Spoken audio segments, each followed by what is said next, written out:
Ahoy there, mateys! It's the Game Boy Geek here. Today, you'll be at the helm of a notorious pirate ship in the swashbuckling days of yore.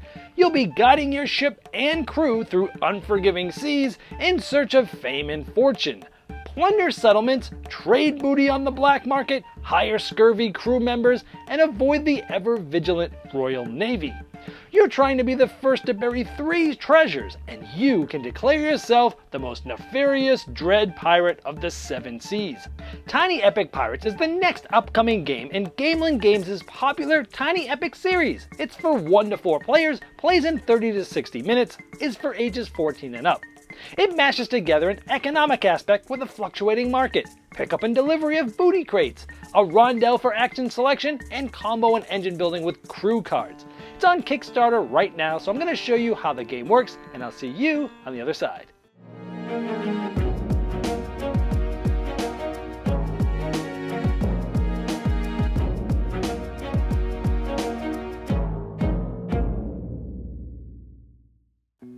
This is a Kickstarter preview, so all the components you see here are prototype. You're going to want to check the Kickstarter link in the description of this video to see all the final components and all of the final artwork.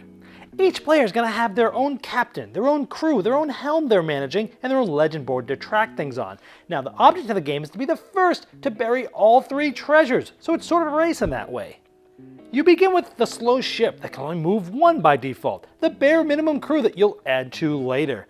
Low status and a little gold, but as you gain more experience, your ship will get faster, you'll get more crew, you'll be able to attack more, and you'll start collecting enough gold that it's worth it to bury it as spoken about earlier. So you'll be moving around the map, and when you have enough gold to bury that treasure, you'll go to a spot with a buried treasure and you'll spend that much gold, in this case 13, and you'll bury your treasure there and nobody else can do it there. Now these are actually going to be really cool sort of treasure tokens. Now to get that gold needed to bury treasure, there's a few different ways to get it. Mainly you'll be doing it by plundering for different booty crates. And you'll be trading those different types of booty crates for different amounts of gold as the game goes on, but this market's going to fluctuate and it's going to change. You also might come in contact with different merchant ships. And they'll get you gold too if you sink them, and you'll get more and more gold as those ships get tougher and tougher. And sometimes by searching, you might find some gold. In this case, 2. Now at the beginning of the game, this map is made by a 4x4 grid of these different map cards here. And it's random. These are randomly split up, so it's going to feel different and look different each game. And each player will be able to start on one of these little cove spots like that. Now a few more words on components. Your captain's going to be a really cool looking captain meeple. Your deckhands, these crew are going to have like little bandanas, pirate bandanas. And this legendary token is going to have sort of the skull and crossbones with a big sword in its mouth. It's going to look really cool, so check out the Kickstarter page for that. Now turns are pretty simple. You're going to go in clockwise order, but each player is going to select an action on the helm of their captain. They're then going to sail their ship if they want to. They're then going to carry out the action they've selected. And that's pretty much the main parts of a turn. Now there's different choices you have when moving your captain, but you have to move them clockwise. I'm just going to do the very basics first. I'm just going to move it clockwise 1. There's ways to skip, but I'll talk about that later. So let's say we go 1 here, and we're going to select this plundering action. Then we can sail our ship. Now by default, we're at this legendary marker here. We can go 1 on sailing, but we look at our deck assignments, and I have 1 of my crew here, the deckhands. This is rigging. This is going to allow us to sail a second one. So we actually can sail up to 2 if we want to. Now when moving, again that's optional, I can move up to 2, it's always orthogonal, never diagonal, and I can move up to 2, but let's say that I just wanted to move 1. Now here it shows me that plundering symbol that I took, so we can take that action, we put our ship right on here, and this is going to allow us to essentially get a booty crate from the bag. Now there'll be a bag of goods that you will essentially randomly take one of those crates from. Now in this case, I drew a purple one. I'll put it in one of the 3 slots on the pirate ship. Everyone starts with 1, and depending on where you are in turn order gives you your starting one. And if your boat is full, then you can essentially discard 1 back to the bag and fill it back up. Now there are some other things that can happen on your turn, but for the sake of simplicity here, let's just pretend it went around everyone else's turn again and it came back to us, and we simply wanted to just go 1 here to this next one clockwise. This is trading. As you remember, we can move up to 2 right now, so I'm just going to move 1, 2, just like that. And this has that trading symbol. It's the same one we selected. And this one says we can trade one of these purple goods. Now these different goods are actually different things. Like this is a picture of a rum bottle, so purple is rum, tan is sugar cane, brown is coffee, and gray is gunpowder. So I can sell as many as I want to of that purple rum, and I have one of them. Now this tells me that the purple is worth 5 coins, so I will get 5 gold for this, and I'll put this back in the bag. But if I had my whole ship filled with 3 of these, I could sell all 3 and I would have gotten 15. But in this case, I just have 1. This will go back in the bag. I will get 5 gold, but the one that gets sold goes all the way down to the bottom. So now it's going to be worth less when other people want to sell it right now.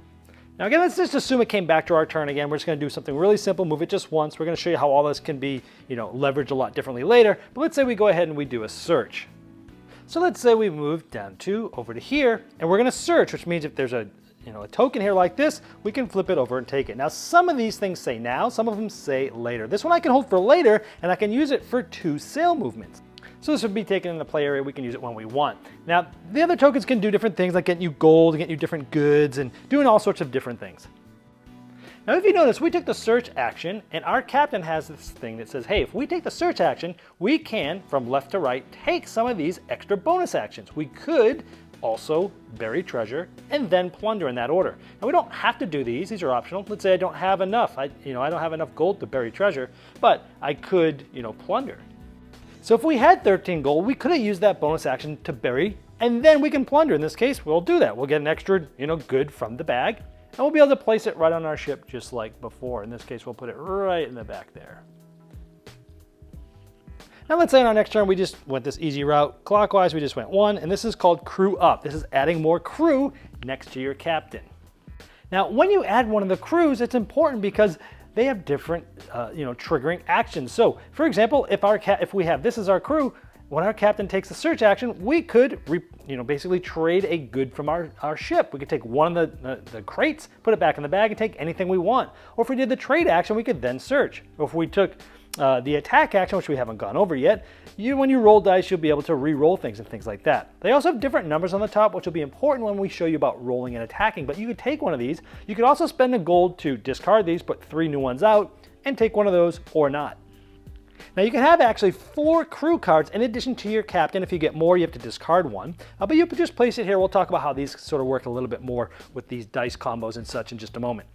Now let's talk about attacking. Let's say our next turn, we just do the easy thing. We go just to the next one, and we are going to attack. Now remember, after you make this, you can sail up to your, right now we're at the default 1 and 2 there. So we can sail up to 2. And we look at our attacking. Our deck assignment says +1 cannon. So basically we have sort of a default 1 there. Also, when we look at our legend token, we get to have 2 dice for attacking. Now you're either going to be attacking a merchant ship like this or another person's pirate ship. Let's assume we're attacking this merchant ship. Now at the beginning of the game, these ships are a little weak. You only need to have more than 2, basically an attack value of more than 2 to sink that ship. And if so, you'll get 2. In this case, we are fighting this black ship here, so we needed more than 2. And if so, we're going to get +2 gold. Now remember, we get 2 dice based on our legend mat and where we're at, so we rolled 2 dice. Now remember, we always get 1 here because we have 1 person here in this cannon, but we look at these numbers and see if any of them are on any of our captain or our crew. The 1 is not. The 5 is. It's here once, twice, 3 times. This 5 is worth 3 hits because I have 3 5s, so that's why you want to sort of combo together a lot of these cards. It's a really cool aspect of the game because you're trying to combo sometimes abilities and the numbers there. Now, this is risky because I went all in on these 5s, but it's a less chance of getting it, but when I hit it, it's going to hit really good. So in this case, we have more than 2, we would sink that ship. Now first, we're going to be able to raid this merchant ship. So we will take the booty crate, in this case sugar cane, and we would add it right to our pirate ship like this. Then we'll take that, we'll move it. There's 2 ports. There's here and here where these merchant ships start at, and they're going to be basically trying to get to the other port. They're kind of floating around. So we move it to the one that's furthest away from us. And that merchant ship would also get refilled with another booty crate. Now, this was destroyed, so it goes away and a new card will come out. Now, in this case, it's just a 2, but as the game goes on, these cards are going to get higher and higher depending on your player count. Like this one, you need a 6, but you'll get 6 gold. And this will tell you, when you destroy this one, you actually get to go up on your legend mat. So you'll actually be able to move up on here, which will additionally get you 2 gold right away. And right now, now we get a 2 movement by default. And if we have our little guy here, then we'd actually have 3 right now. So as you go up, past here, you'll have 3 dice for attack, you'll get more movement, and you'll get different things like that. Now, instead of attacking a merchant ship, if you attack another player's pirate ship, it works the same way. Both players roll the amount of dice where they are on their legend mat, and doing the same thing I did before. You're gonna see who has the higher, the more hits. Whoever does wins. The other player essentially loses the fight. Now, you'd never steal goods from another pirate ship, but the winner, see it says here, defeat pirate ship, would move up on the legend mat. And if this is the case, if I got here, I would be able to place this on one of these. We're going to talk about these in more detail in just a moment here, just like that. Now, if you're fighting against a merchant ship or another pirate ship and you lose, the first thing you'll get is one of these surefire tokens. They're going to look just like this, these little cannons, but for this prototype, it's just this.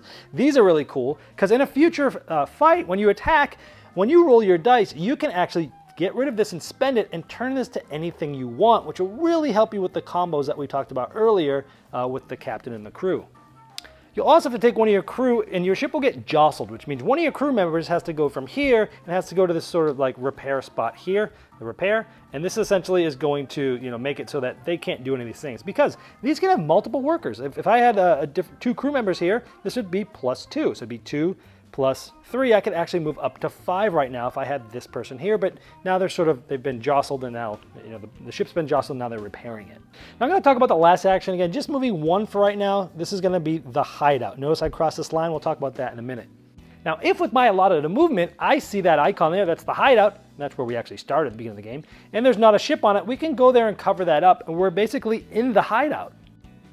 Then you get to take any of your crew members and place them on any of these deck assignments here. So this one that was repairing, now we get to bring them back. Let's say we put them here, and let's say we take this one that was on the movement, because we've got pretty good movement here. We would just kind of stack them all right on top of here.